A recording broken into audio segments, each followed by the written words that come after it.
Friends, welcome back to AppIQ, and in this video I'm going to show you how to use Google Meet on your Android or Samsung phone.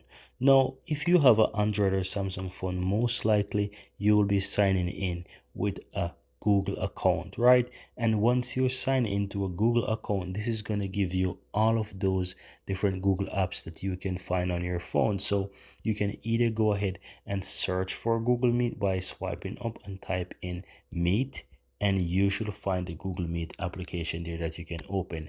In case you don't have that, you can go to the Play Store, you can hit the search on the bottom there, and you can simply type in Meet, right? If you search for Meet, you will find Google Meet on there, and you can easily go ahead and install it. But as you can see, I have it on my phone, so I'm going to simply open the Google Meet application. Now, if you're opening it for the first time, you might get the option that you need to follow some steps, but as you can see, it takes me right in, and it's already giving me the option there in the lower right hand side to create a new Meet. So if I tap on new, I'll be able to see all the people in my phone, their email address, everything there in my phone, and all I have to do is just simple go ahead and find people there. So these are some suggestions. I don't have to choose these people, but I can easily go ahead and either create a link, schedule a meet, or have a group call. So you will see some people who you normally have there in your phone, so you can send them directly,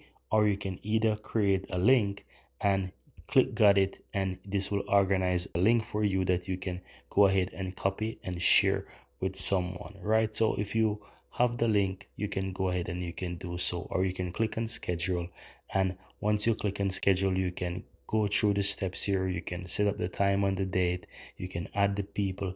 As you can see, it says add people, so you can tap on add people and you can search for them and you can add them there as well, right? You can always go ahead and go through the steps here, guys, and set up a meet. Once you're finished, just simple click and save, and you'll have that in your phone. So I'm gonna back out there for the moment, and that's it, guys. That's how you can easily go ahead and use Google Meet on your Samsung or Android phone.